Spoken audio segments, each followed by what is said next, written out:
All right, we are live back with Jackson, Grant, and myself. Jackson and Grant bringing you the high level of just analysis here. Me kind of just clicking buttons. So we're going to start off with the Luana Carolina fight versus Lucy. Yeah, I'm going to let Jackson actually pronounce this because he's going to walk you through what's fascinating about this card. Lucy Pudilova. There we go. Um, yeah, I think this is going to be a good matchup. Luana is a good bit cheaper than Lucy is here. So inherent value, obviously, on the side of Luana, and that's why I wanted to point it out. She's also a really slight underdog in other markets too. So it's a full on dog pick, the Luana pick. She's a striker, really solid takedown defense. Isn't the most technical on her feet, but really good in the clinch with good knees, good elbows. 76% takedown defense. Like I said, really solid. Kind of an awkward fighting style, hard to read for a lot of her opponents. Coming off a TKO win over Julia Stolyarenko. She was an underdog in that fight as well. She ended up winning it. She was winning the striking exchanges in that one. Also shooting takedowns after winning those striking exchanges was kind of made no sense at all, really. But hopefully she doesn't let the fight IQ slip like she did in that one. She ended up winning anyways. But Pudilova, powerful striker, throws heavy 1-2s. She's worked in some takedowns in her last few fights, which she didn't used to do as well. She has 4 in her last 3. Coming off a loss to Eileen Perez, where she had no answer for Eileen's wrestling. And Luana is definitely a big time fighter. She's won big fights time and time again. She's really tough. I honestly don't see why Pudilova is the favorite here because she definitely won't out wrestle Luana. She's much more proficient there. I personally don't think she's the better striker. And I think Luana can and eventually will take her down for sure.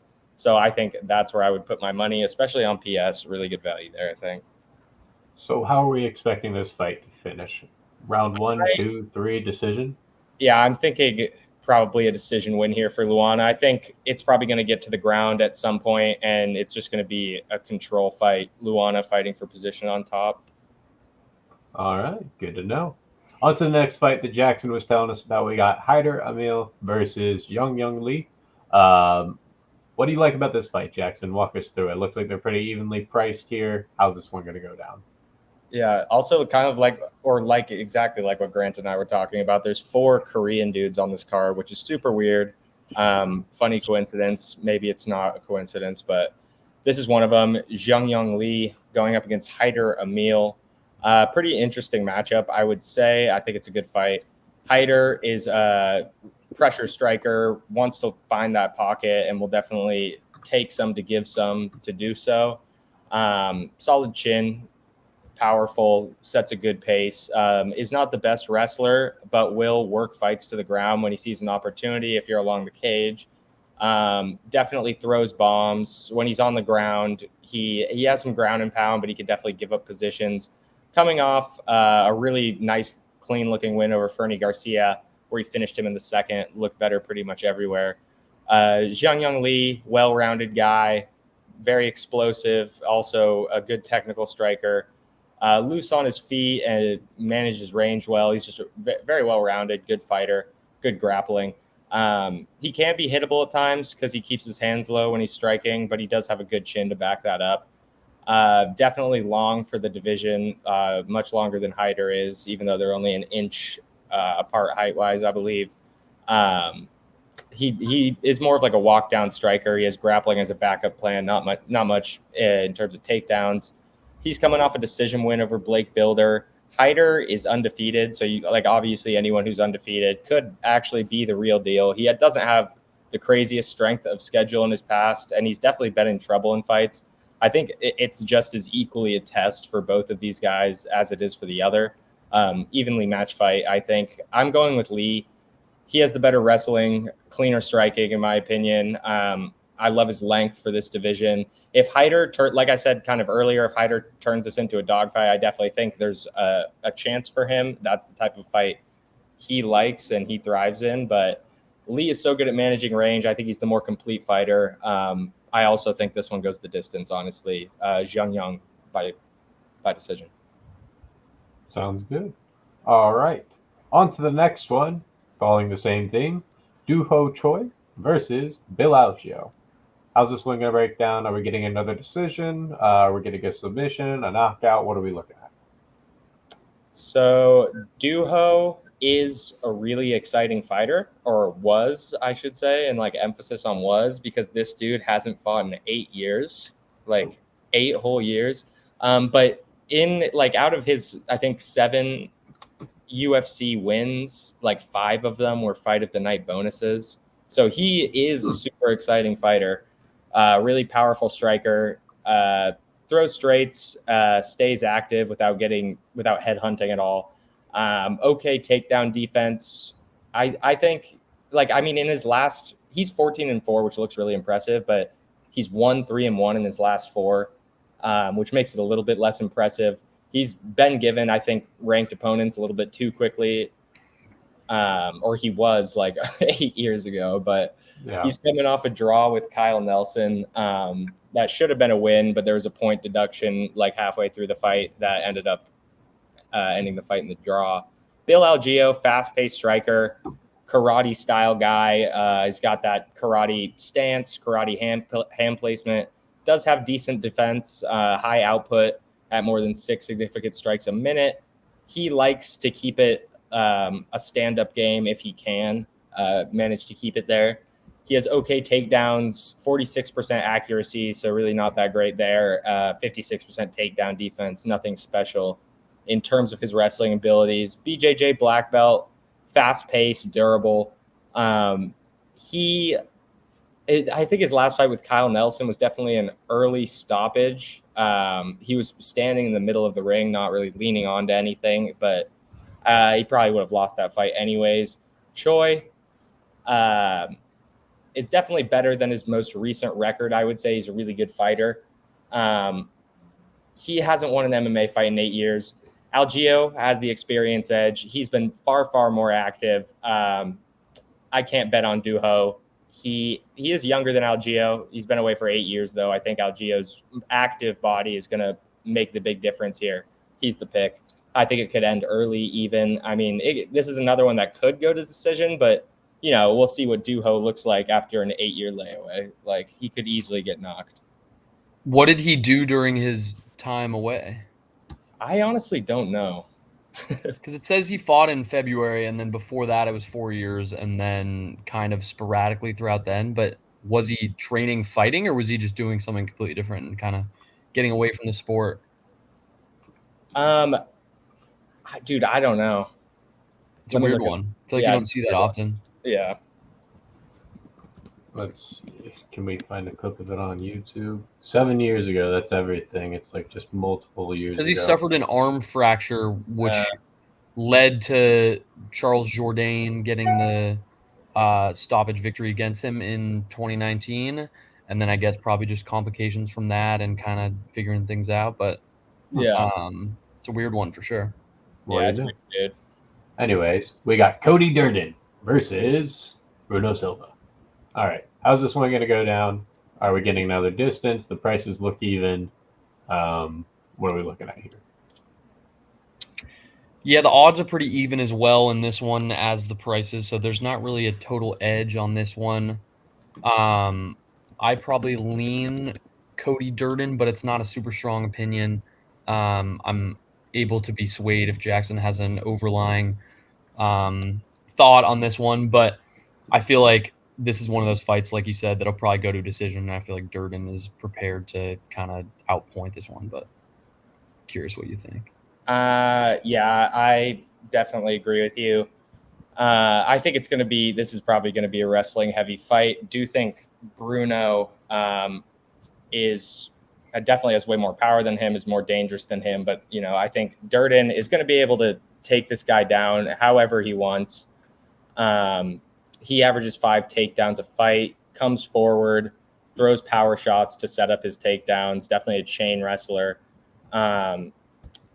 He obviously struggles with control just because he has to shoot so many takedowns. People obviously get up on him. And Bruno is coming off a loss to, or was it Cody or Bruno that's coming off the loss to Tagir Ulanbekov? Cody lost his last fight. I'm not totally This is sure. Cody. He's Yeah, the one that lost against Yeah. Figure. yeah, it Yeah, is. so he got out wrestled there. I think Tagir is probably just a better fighter than him at the end of the day. But like I said, Bruno Silva doesn't fare well in a wrestling fight. I think the pace will be too much. I think it'll probably be a decision here just because he's not the most dangerous guy, doesn't sub that often. But yeah, Durden as well. Agreed. Sounds good. All right. Off of the Durden train on to Kurt Hollabau versus Kanan Kraszewski. I hopefully pronounced that correctly. How's this one going to break down?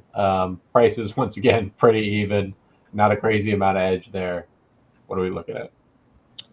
So Kurt, powerful striker, definitely applies pressure, throws good combos, and then ducks out, repeats the cycle. Has some wrestling, could definitely use better takedown defense, but his BJJ is very good. Looked good, looked really good against Austin Hubbard. He's coming off a loss to Trey Ogden, where he had trouble defending takedowns, couldn't get off the ground. Kanan is a pressure striker, I would say, as well. Takes his time, explosive when he sees that opportunity. He can appear low volume, but when he gets inside the pocket, he definitely lets his hands fly. Striking defense isn't the best. Neither is his takedown defense. Very good BJJ, coming off a short notice loss to Elvis Brenner in his UFC debut. I wish Kurt was a more competent wrestler here because I think it'd be much more easier for me to pick him. He does have the higher level experience, though, and is the more well-rounded fighter. Don't think you can expect him to wrestle here, really, just because it's not a surefire game plan with him. I do think Kanan is a better striker, is the more dangerous fighter in general, but I think Kurt's durability, Kurt's composure will probably favor him here. I like Kurt Hollabau. All right. What was the price on Kanan, Wells? 218 here compared to Yeah, I mean, at that 197. value, I kind of agree. I mean, I guess it's not super different in price, but I mean, Kanan is the consensus favorite in this one. I don't know. I mean, I see it as pretty 50-50, so I guess you can take whatever edge you can find there. Yeah, I figure price-wise, it's like Kanan is technically the better value pick just because he's isn't he a bigger favorite than he is on PS in other markets? What was the price on he Kurt? Technically is. So technically, this is priced accordingly relative to other markets. Yeah. Yeah, it's pretty much exactly. Yeah. But yeah. All right. With that being said, moving on, we've got Seung-Woo Choi versus Steve Garcia. I like the name, Steve Garcia. Yeah, this is going to be a good one, I think. One of the 4 Koreans on the card, Seung-Woo Choi, going up against Steve Garcia, who's a really good grappler, good takedowns, decent boxing. Mostly uses his boxing to set up the takedowns, though, but definitely powerful, but just not the most technical or high output. He has really nice movement, big power, decent speed, definitely mixes things up, has a deep arsenal of tools, I would say. Can definitely get in trouble when he gets too aggressive, but he is riding a 3-fight win streak. And I think it's kind of like going under a lot of people's noses. Like, he's fighting really, really well. Most recently, he won by ground and pound TKO over Milk Costa. Choi, really clean striker, fights tall, manages range well, throws really hard, definitely has some power. He has nice leg kicks. He literally throws leg kick combos. Like, he's super fast with it. Like, it's replaceable for his jab. Technical striker, generally sets up his takedowns well. Basically uses takedowns at the end of rounds to seal him up. He's coming off a win over Jarno Aarons, where he rocked him a couple times, was accurate, fast, kind of classic Seung-Woo Choi performance. Garcia, like I said, is sneaky good in my opinion. 5 wins in the UFC with 5 knockouts, which is definitely notable. He always finishes his opponent in a win. So I like Steve Garcia by knockout here. I don't see a reason why not. Yeah, he's proven to be dangerous. Striking and wrestling are there. Seems like a good deal to me too. Give me a round. Give me a round. So yeah, let's go Steve by knockout. First like knockout pick of the card for me. What round? What round? What round? All right, round. I'm gonna go with 2. 2. Yeah, I like 2 here. Dos. He said dos. Yeah, I like a Garcia win as well. Keep Let's go. the momentum going. All of his fights have ended by knockout of some sort, except for his first one. So I guess it could go up in flames poorly, but I see it continuing with another knockout. 3 of his 4 knockouts have come in the second round. Well, so Sounds good. All right. Moving on to the next fight, we got Brad Tavares versus Jun Young Park. All right. How's this one going down? Yeah, this is the 4th and final Korean going up against Brad Tavares, who is definitely a vet, has been around in the middleweight division forever. What's the price on Tavares, Wells? Price on Tavares is $370. Okay. Good deal. Good deal. 24 fights in the UFC. Has fought tons of contenders, former champions. He is insanely durable, generally well-rounded, isn't really that great anywhere, isn't that dangerous, but super durable, generally well-rounded. Starting to decline. He is coming off the loss to Gregory Rodriguez. He's definitely later into his career and fallen off that peak for sure. But I think he can definitely still hang.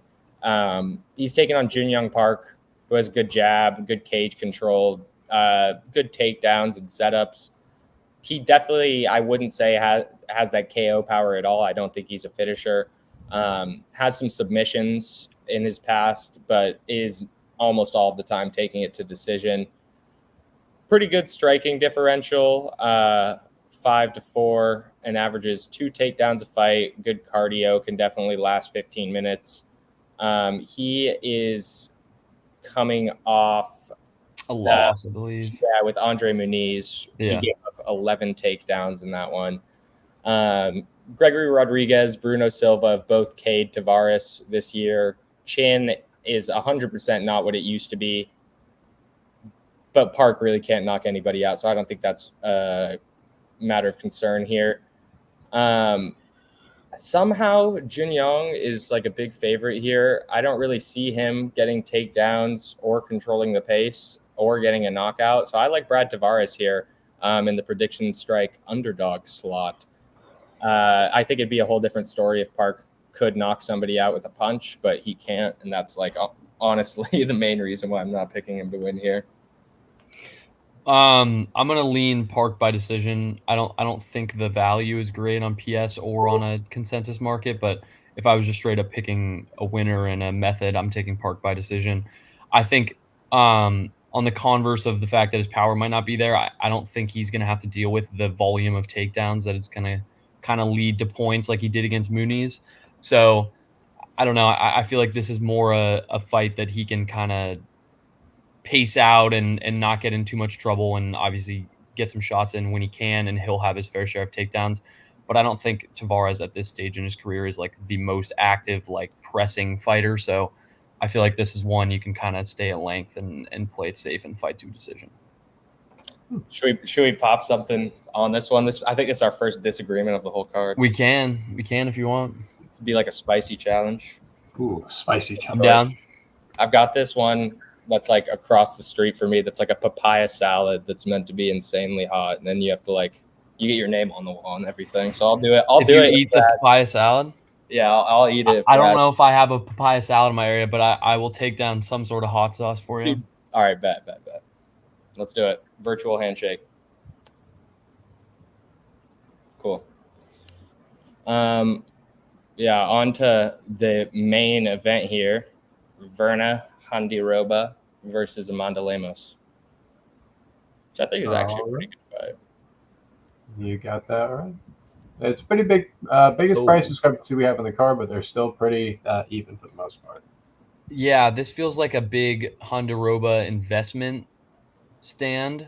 I mean, I think Lemos could totally win the fight, and the value on her on a consensus market is probably good, but on PS, it's tough to stay away from Hondaroba, who is the consensus favorite by, I mean, a decent margin, not crazy. It's pretty close, but definitely a consensus favorite, and you can get them at a discount on PS at the lower price by about $2, right? So I mean, this is one of those spots where I feel like on our app in particular, your hands are kind of tied because if you have a wavering opinion and you like Lemos, it's kind of hard to put your money where your mouth is there, just because this value is tough to pass up on. And Hondaroba is a good fighter in her own right as well, coming off of 3 wins. This feels like a spot, a 5th ranked fighter versus a 3rd ranked fighter to kind of accelerate your trip up the rankings here, and I feel like Hondaroba will capitalize in this scenario. Yeah, I honestly totally agree. I think Verna keeps riding her hot streak, and I think like relative to odds in the books, you're actually like I'm pretty confident in Verna here personally. Like I would 100% buy the Verna stock. Like she is, I think approaching like on the way up to a 2-1 favorite, right? Like she was closer to straight up even earlier this week. Yeah. But yeah, dominated in that win. Or Amanda Lemos, she's 3rd in the world, right? Yeah.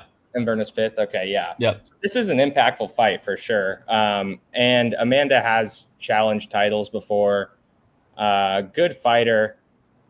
I just think the fact that her biggest weakness is fighting in scrambles and like covering transitions, like that's all Verna Hondaroba does really.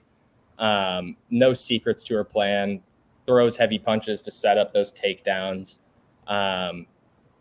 And you know, her losses, she has more losses than Lemos recently, but they're like really, really high quality losses. And she's coming off that win over Lupi Godinez. I think Lemos was done for if she can't keep it on the feet, basically. She's definitely the more well-rounded fighter, and I think better mixed martial artist. But if she doesn't keep it on the feet, like I think it's all Verna's her fight to lose. Agreed. Right on. Well, you guys heard it here first. That's kind of how we're going about this UFC card. Or well, not we, more Jackson and Grant, and I'm just kind of like, all right, so that's how I need to manage my portfolio and take on the weekend. Hey, this is a tough card to have too many opinions on, so should we do like understandable a pick of the card or like an upset of the card or something? Sounds good. All right, which ones do you want to do? What's got your fancy? I feel like something's caught your eye. I'm trying to see if there's anything in the prelims that we didn't talk about that's worth like a quick shout. I do think Trey Ogden is a really, really easy look in the prelims. But of the ones we talked about, I'm going to go with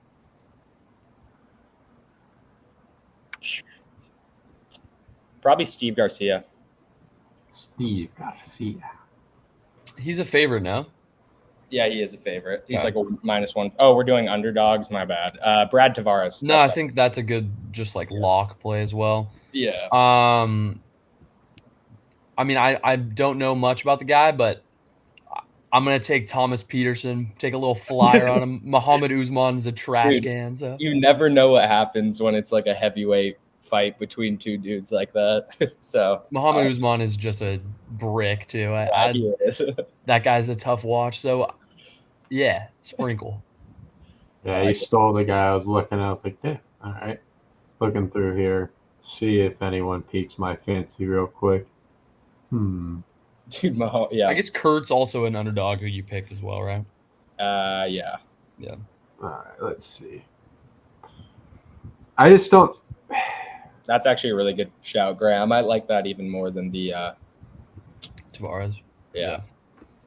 Who of these are wrestlers? Who of all of these people?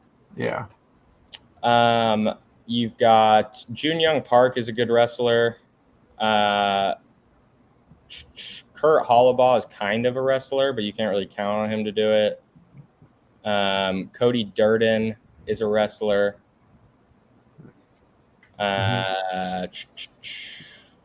Neither Brian Kelleher or Cody Gibson. Durden isn't like he's not submitting people, but I feel like he uses that a lot to kind of like stall out opponents or get positioned to ground and pound and things like he's that. like a control guy. He averages like Yeah. 5 takedowns a fight. Yeah. You know what? I'm going to take a chance on Dione Barbosa. Why not? Okay. It's technically a bad spot, but from what I'm seeing, she had a win off of the Dana White Contender Series. First round submission. She got another win in May. Yeah. This is her third fight.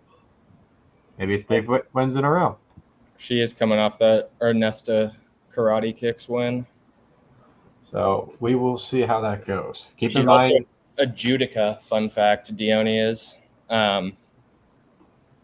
She's a grappler, but she doesn't really shoot takedowns. She is like more tossing people and like tripping people. That's like judo throws and stuff. Yeah. Oh, exactly. so she's gonna get like a bunch of takedowns and stuff. You think? No takedowns. Well, but not like straight down the middle takedowns, like wrestling takedowns. But yeah, she could definitely get like, just throwing her to the ground, tripping her in the clinch, like those kinds of takedowns for sure. Got it. Interesting. I think I gotta go look at some game film, lock in here. But yeah, all right. Well, with that said, oh, dude, she has 11 takedown attempts in her last fight. Yeah, that's crazy. So fantasy wise, I think I might be locking her. She just seems like a really good click there. Yeah, I don't mind that spot at all. But yeah, all right. Well, looks like we're going to be doing some more deep dives, but that's just a general view of the card. Hope you guys enjoyed. With that said, have a great weekend. Enjoy the new college football if you have it. If not, enjoy watching people play it, I guess, or just enjoy your life touching grass. That's probably a good idea as well. All right. Till next time. Peace, y'all. Peace.